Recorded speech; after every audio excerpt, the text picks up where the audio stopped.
You are listening to ESL Talk, a podcast made for English teachers by English teachers. Here are your hosts, Daniel and Golnaz.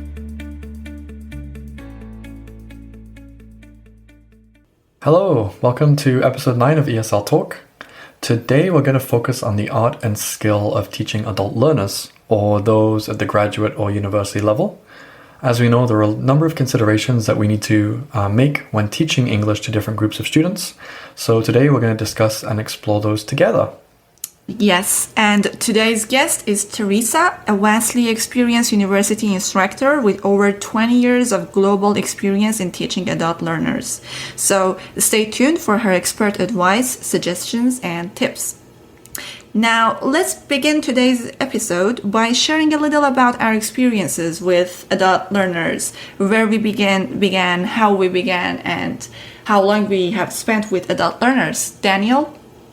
Yeah, I've been teaching now this is my 11th year of teaching, which still surprises me every time I say it, but I've been with adult learners now probably for about 5 or 6 years of that experience. I started with younger learners and then very young learners and then teenagers in high school, and then I kind of graduated up to adult learners. So it's been about 5 or 6 years now working with adult learners.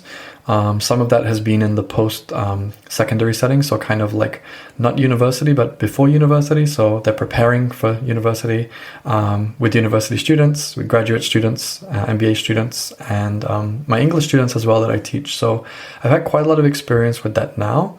Again, I really enjoy it. It's varied. It's very interesting. You meet some wonderful people. So right now, I would say my main focus is adult learners, but I do have a sprinkling of younger learners as well. What's your experience with adult learners, Golnaz? Well, I started teaching adults in 2013, and I have continued since then. And I also have about 2 years experience with young learners, aside from tutoring and aside from like private classes. And my main focus and my main interest is also with adults, because like the whole atmosphere and the whole the whole working style is a little bit different with adults, and it's something that I would prefer. And as you said, the whole interaction and the whole interchanging knowledge is just one of the best things about teaching adults. Mm-hmm. So let me ask, why is it important to distinguish our approach for adults and other groups of English learners?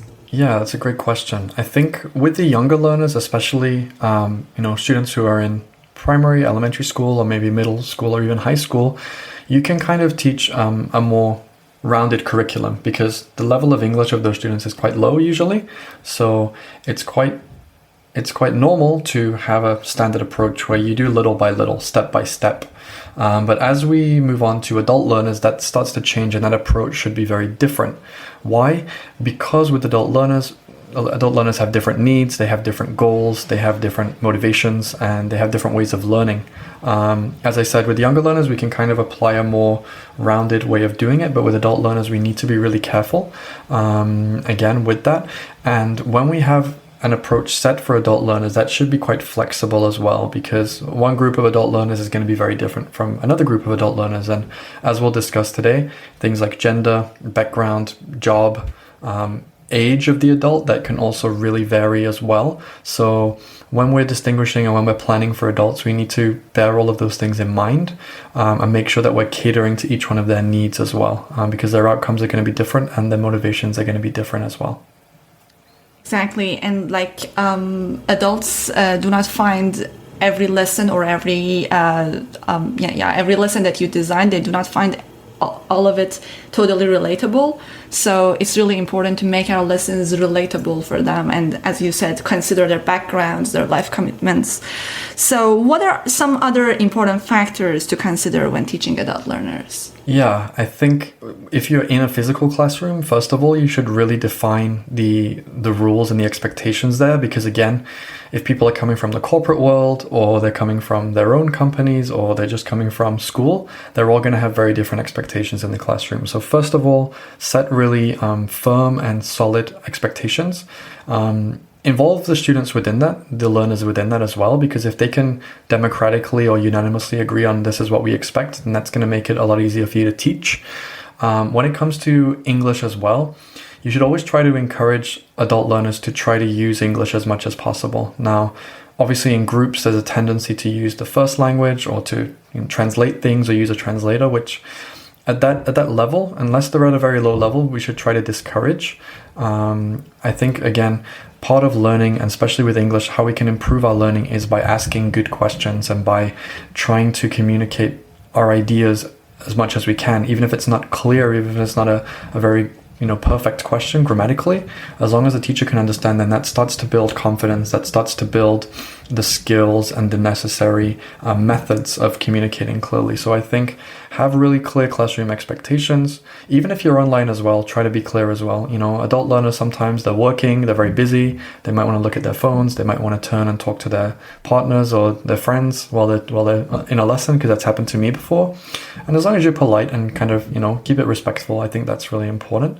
Another really important factor as well is, what's the student's goal? Are they learning English for fun because they want to go traveling, because they just want to learn English? Are they learning English because they need it for work? Do they need it for university? What's their purpose for learning? And always have that as at the core of what you do and the core of your approach for teaching, because if you start to stray away from that and the student doesn't connect and they think, well, this isn't relevant to me, then you're going to lose them. So always relate things back to them, make it relevant to them, connect things and activities and lessons to, this will help you to achieve this goal. This will help you to solve this problem. So I think having those approaches is much more important than it is for younger learners, because with younger learners, it's more about enjoying learning English, having fun learning English, and just getting some small steps, some small progress towards that goal of becoming competent. So a lot of different factors to consider there. I would also add self-direction. Yes. I think self-direction is also something that we need to consider when teaching adults, because with young learners or other groups, we might not practice it that much because it's not necessary that much. But with adult learners, something that sometimes we miss is that practice of autonomy, and having the learners engaged actively in their learning process. We should definitely empower adult learners. I think that's true. So give me a little bit of your insight, when it comes to teaching adults. Do you have a different approach when you're teaching them online to in the physical classroom? Is there any difference? What do you think? I think the fundamentals are the same, and the basic things that you do should be the same, actually, especially with all the considerations and all the precautions that you take and all the thought that you put into designing your lessons, like considering their backgrounds and their life commitments, understanding that their lives are just, they have lots of things to do, they are busy, their minds are busy if they do not have many tasks on their plate. But again, adults' minds are just much busier than younger learners. So considering all of these things is, I think, the same with online teaching as well. But when you do online teaching, I think the main method and the main approach that you use creates the whole class approach, creates the whole environment. So that's really important, and that's really, it's really, it depends on the group of learners. So it can change, but the main basic is, I think, the same. Yeah, absolutely. And this kind of ties into the next question. With adult learners, they're usually quite motivated, highly engaged. They have a purpose, they have a goal. So I haven't encountered too many problems, but I'd be interested to know, and we can talk about this together. What are some of the problems and issues that you faced while teaching adults? Well, I think I agree with you, but I think that engaging adults is not just the easiest thing to do all the time. But with some groups, as I mentioned, different groups of learners, adult learners, create different situations and opportunities for you. And also they create different challenges for you. Sometimes I have faced that engaging adults is not that easy. So you have to you have to have plan Bs or even plan Cs in order to be able to engage them actively and have them benefit from the whole learning process, the most possible, in the best possible way. And the thing with adult learners, in today's classroom and like with teaching online is that they do not have the same level of tech literacy. That's also another challenge that we are facing these days. Yes. So these two have been the biggest issues that I have had with adults. Rather than that, everything, I mean, I do not see these as issues, but as some things that we need to take a little bit more time to navigate through.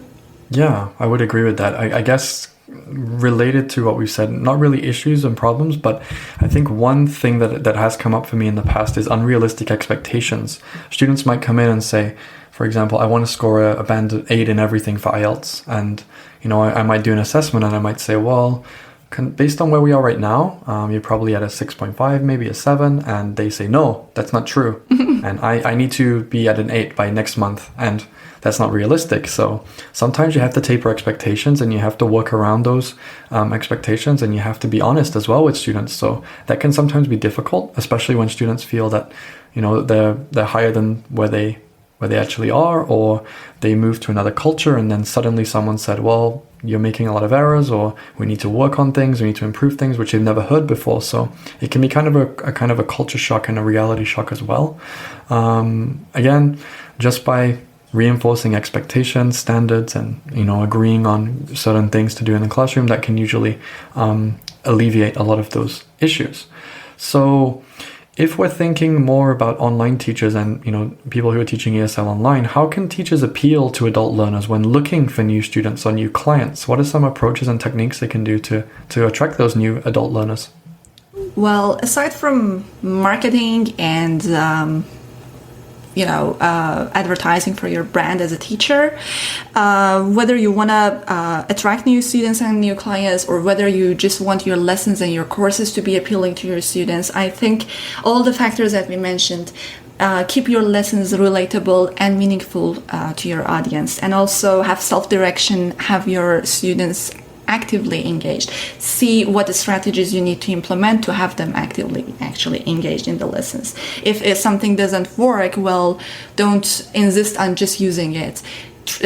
Try a new approach, try a different method. And also, I think with adult learners, something that I love doing and I think really makes everything, the whole experience, much more interesting, is with TBL and PBL, like when you design your lessons in a task-based learning approach or problem-based learning, it just, when you give them a task, when you give them a problem to solve, when you give them a task to accomplish, they just forget about the whole thing that they are learning English, but they think that they are being engaged in a task. And at the same time they are learning English. That's, I think, something that we really need to practice these days in the 21st century. Absolutely. Also, having this suitable, being connected to the right network.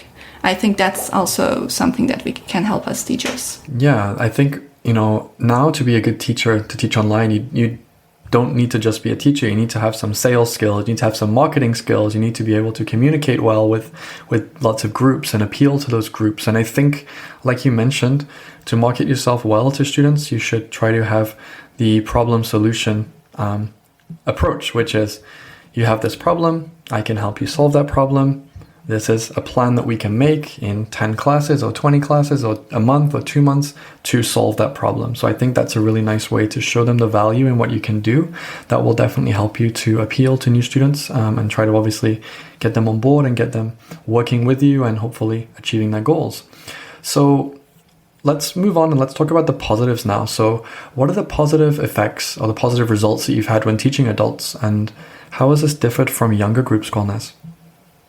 Well, the main thing is that, with young learners, when the feedback that you receive from young learners when they are happy with their class and with you and with everything is usually, in the old times, what I received was like a hug and like drawings, I don't know, different ways of expression of their feelings as children. But like with adult learners, the thing is that you can see for real and you can hear from your learners if you have had any positive effects on their learning process. When, for example, after a year or 2 years, they get in touch with you and they tell you that, for example, I got the job that I wanted, or I got the score that I wanted, or I was traveling and, for example, I had a conversation in English. It was awesome. I couldn't do it before. So these are the things that make you see what you really are doing. But also, sometimes you can also see the struggles that your students have. They usually come and tell you. They usually come and communicate them with you. That's also really helpful in, making changes to your approach with a certain group of students, or maybe in your whole teaching process. Yeah, and I just kind of add on to that as well, that I definitely agree that I've had those moments where students that I've taught or I've worked with, they've contacted me and said, I've got a place at this university. I've managed to be able to move to another country. I was able to get into this program, this master's program, or whatever it might be. So definitely, when you get those results and you get that feedback, it's really huge. And this is kind of what makes it all worth it for me. I don't know if it's the same for you, but definitely it's a motivating factor for sure. Of course, it is motivating for every teacher. I mean, the thing that we want to see is to see that the whole hard work is paying off, and you can see your students improve. That's the only thing we want. Yes, exactly. So we are now going to move on to the next part of today's episode, where we're going to speak to Teresa, and we're going to find out all about her experiences, her advice, and how she works with adult learners.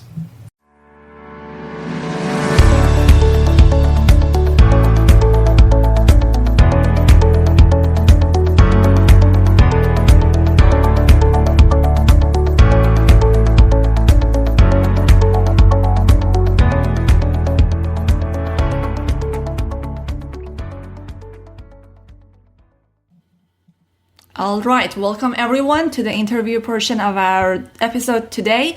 Here today with us is Teresa. Teresa, welcome to our podcast. Thank you so much. So, Teresa, can you please start by telling us a little bit about your teaching journey to date? Sure. Okay. So, my teaching journey probably started when I was still doing my undergraduate degree, where I just sort of tutored some students who needed it in English. And then I got my formal training after my undergraduate, where I did the CELTA, the Certificate for English Language Teaching to Adults. I did that in Canada. And then I started teaching in local multicultural centers in Burnaby and Vancouver, BC, where I taught new immigrants. Loved it. I taught, older housewives and their husbands and people very new to Canada who needed basic kind of survival English skills. I then went into the private language institute type teaching in Vancouver, where I taught for a while, and then I got a management position and quickly became a director of studies in Whistler Whistler, BC, and then also in Vancouver. So for 2 locations. Then I went and did my master's degree because I thought it'd be quite interesting to continue with this. So I did that at University of Birmingham in the UK. Then I came back and to Canada, then left again to go to Macau, which was south of Asia, south of China. Taught there for 13 years, and that's where I transitioned to EAP, English for Academic Purposes. Came back to Vancouver, stayed in EAP. I was in management for a little while, and then I started teaching at the public and private universities. And then that's my journey to date. And I've also diversified a little bit. I also teach communication. Amazing. Wow. That's quite a journey, Teresa. I'm very envious of all the experience. So was there any particular reason why you landed upon teaching adults? Is it just kind of a natural step, or how did that come about? I think that I've always sort of been interested in culture. So my parents immigrated to Canada in the late 60s. So we grew up kind of just being active in their kind of alumni associations in Vancouver. And a lot of that had to do with teaching and educating and, charity work and that sort of stuff. So there was always kind of an element of teaching, really, and instruction and helping and sharing. And I just liked it after I taught my first group of adults, and I saw that what I taught was of value to them. In some way, it was very motivating. So that's sort of how I continued. I kind of fell into it because of my family background, and then I really liked it after my first experience because I saw that it was valuable for the students. I think we've talked about that a lot on previous episodes as well, so I definitely see the value. So what do you think are the main differences with teaching adults compared to younger learners? I know you haven't taught younger learners as much, but what would you say are some of the main differences or considerations? I would say that for younger learners, okay, so I haven't taught younger learners that much, but I have observed teachers who have.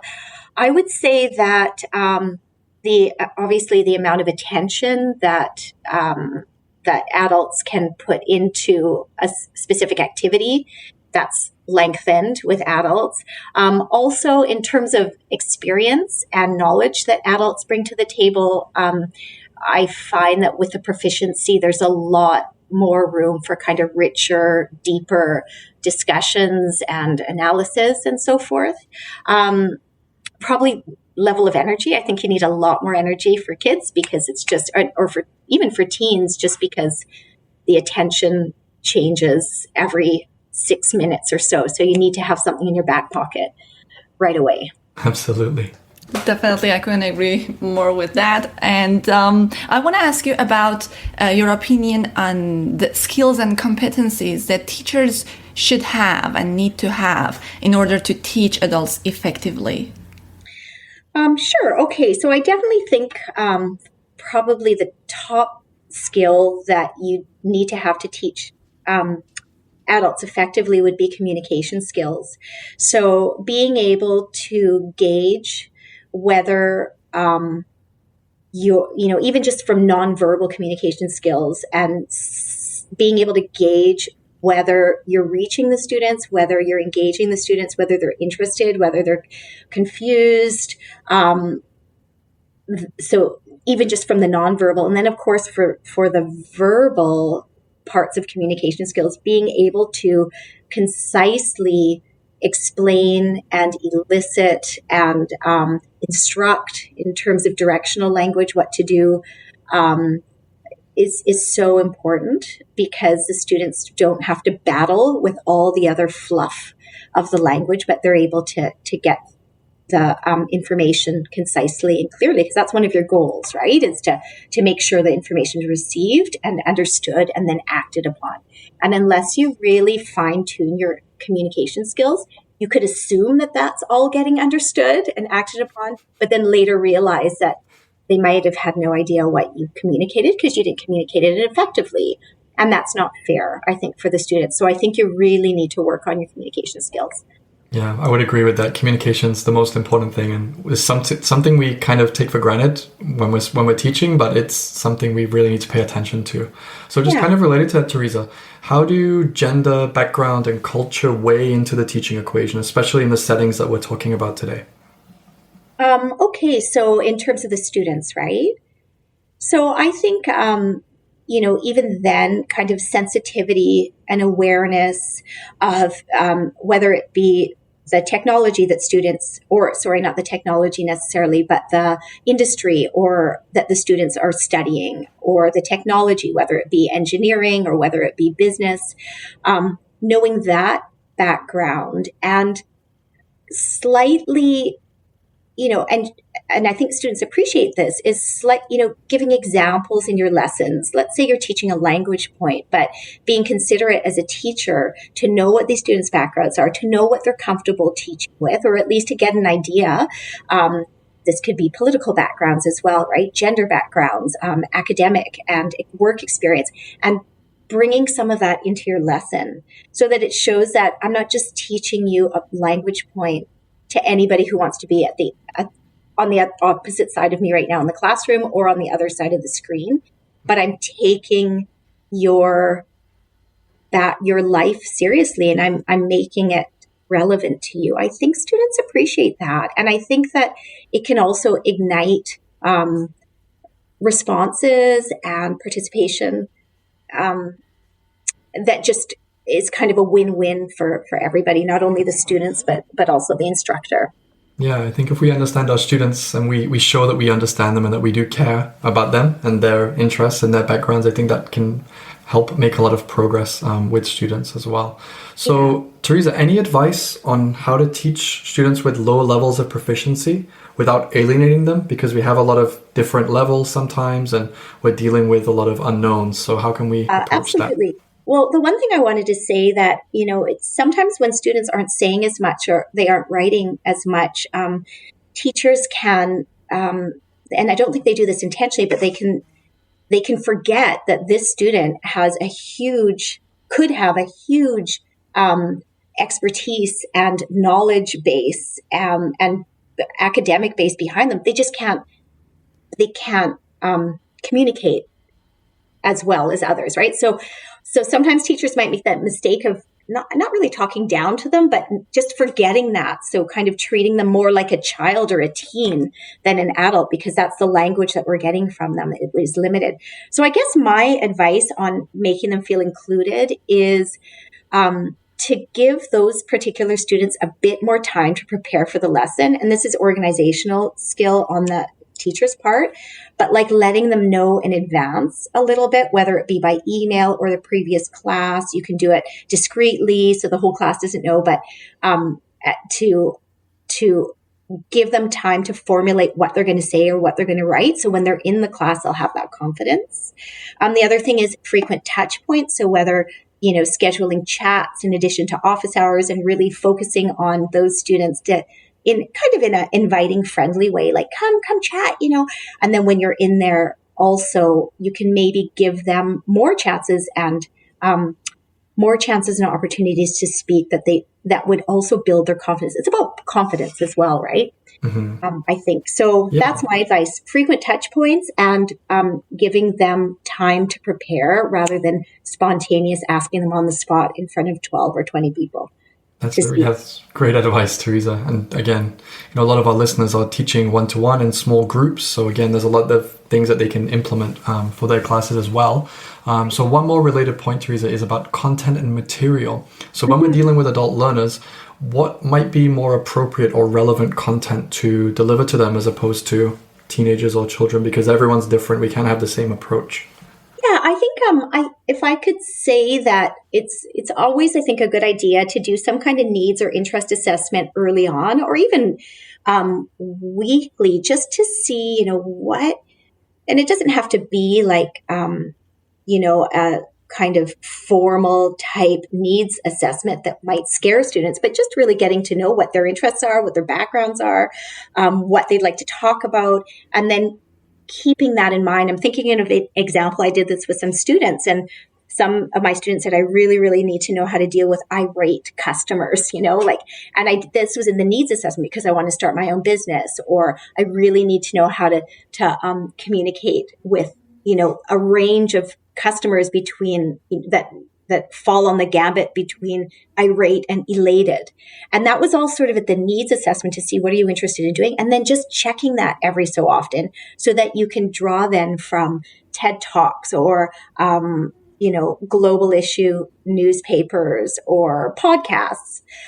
So that's how, so in terms of material, I use a lot of TED Talks. I try and encourage students to read more, so newspapers on global issues, current events, that type of thing. But before I do that, I would try and find out what it is they're interested in talking about and learning about, and work from there. Exactly. Structuring the whole course and the materials and the lessons based on their interests is exactly a wise move, actually. So I want to ask you about, considering that you have worked in different settings, I want you to tell us a little bit about the differences that you notice teaching adults in a native and a non-native environment. Sure. Okay. So some of the differences, I would say the speed at which people get through things, and because of proficiency, right? So if you were teaching, I'm trying to think of an example, something like APA, tips. It would take longer. So you'd have to plan for that time. It might take longer, and it might be more scaffolded to non-native speakers as it would for native speakers. And I think the difference also is, you really need to keep in mind educational background and culture. So what was the role of the student in their learning environment at their previous university or high school? Were they kind of in settings where the teacher was a facilitator, like in maybe a lot of the high schools or the better high schools in Vancouver, where a teacher is a facilitator, versus other places where the student is just a passive learner getting all the information. That sometimes happens in Vancouver as well, right? It can happen anywhere, but being aware of the way the students learned, that I think that's a difference I've seen, where not all, I don't want to make a generalization, but some of my non-native speakers might feel less confident to ask questions or to challenge something that I've said, or to interrupt and confirm that they understood something, whereas my native English speaker groups have no problem, asking or challenging, or, and I find that part very rich, because a lot of the learning happens through those discussions. So trying to create an environment with my non-native speakers from backgrounds who don't support that kind of learning that much, I think is quite rich, but it takes them some time to get used to, because they have to unlearn something and then learn to be comfortable with something else that used to be maybe disrespectful. Absolutely. So I hope that wasn't confusing. No, totally clear. Thank you. And now, putting ourselves in the learner's shoes, what do you think are some expectations of teachers that adult learners have? To be organized, to be transparent with their grading. I think a lot to do with grading is how did I get this mark and why, and can I have that criteria before I do my project. So I think, students expect transparency in how that are assessed, and fairness, and they expect organization, and they expect their instructors to be knowledgeable and to be prepared to teach information. Yeah. Definitely. And now, shifting the focus a little bit on the university setting, what is one strategy or technique that has worked well for you when teaching adult learners in a university setting? I would say probably around the word interactivity. So as long as you're not talking at a group for 50 minutes, or, and being very aware that the application of whatever strategy or knowledge or skill that you're teaching gets incorporated several points throughout your lesson, and that it's meaningful and that there's a goal. So I would say that interactivity, that there's not me speaking, but that students are actively participating in their learning at several times throughout lectures. Yes, I think that ties into accountability as well, which obviously makes more sense at the adult level. So This might be a difficult question, Teresa, but what would you say has been your biggest success so far in your extensive teaching career? Okay. If we were just to think of teaching, then I think my biggest success, and this sounds kind of like touchy-feely, but it really would be my students' success. Right. So absolutely. Them communicating to me that they've succeeded in what they set out to improve, is my biggest success. And I can just give an example. Actually, yesterday, a student got in contact with me and was able to get a second interview at a really big, a really big, good place to work. And this particular student came into the class with very little confidence about how to how to manage an interview, really. And we worked a lot on that. And then just him going out of his way to contact me saying, it worked and they asked those questions and I was positive, Teresa. I focused on the company and not on me. And I got the second interview, and just for him to say, thank you for your support and your guidance, and hearing the joy in his voice. So any time I get this kind of feedback from my students, to me, that's my biggest success. That's what motivates me to keep doing this work. Likewise, I would agree with that again. That's what makes it all worth it, right? Yeah. 100% true. Yes. Yeah. Yes. Wonderful. So just one more question for you today, Teresa. Thank you so much again for your time. No problem. So just for our listeners, what advice would you give teachers who are maybe looking to start adults? I know that's going way back, but what might be a good starting point? What could be some things that we could do if we're starting to teach adults for the first time? So what could we do practically, or what can we keep in mind? We could cover both, I would say, but yeah, some practical tips would be useful. So some tips would be that in terms of, I would say to remember to be kind, remember to be patient, and very open-minded. I would say that, going to teaching, especially with adults, remember that everybody has a story, right? So you're just seeing like a frame of them, but everybody has stories and experiences that affect the way that they learn. So don't expect that every student is going to learn according to how you think that they should learn, according to how the teaching methodology tells you to teach, because it just won't be an enjoyable experience. But if you keep your mind open and realize how much these students, one, have to offer, and how their stories can differ and then affect their learning process, it becomes a much richer experience. So I'd say be kind, patient, be open-minded, and remember that everybody has a story that affects their learning, and to be welcoming of those experiences, because it'll make the teaching so much more rewarding, I think, for everybody, for every stakeholder in the classroom. It's wonderful advice, and really nice to hear that everyone has a story. I've never actually thought about it in that way, but you've really opened my eyes to a new perspective. So thank you. That was great. All right. Wonderful. Thank you so much for your time today, Teresa. It was really enjoyable, and I think both me and Golnaz and also our learners probably learned a lot as well from listening to you today. So thanks so much for your time, Definitely. Teresa. Thanks for having me. Thank you, Daniel. Thank you, Golnaz. Thank you very much for having me. It was great. It was fun. So good luck.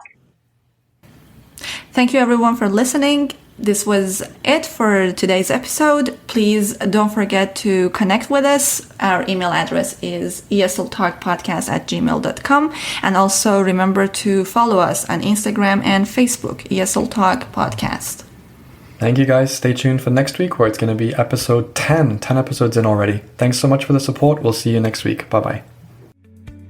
Thank you for listening. Don't forget to subscribe for new episodes and to follow us on Instagram and Facebook for even more ESL teaching content.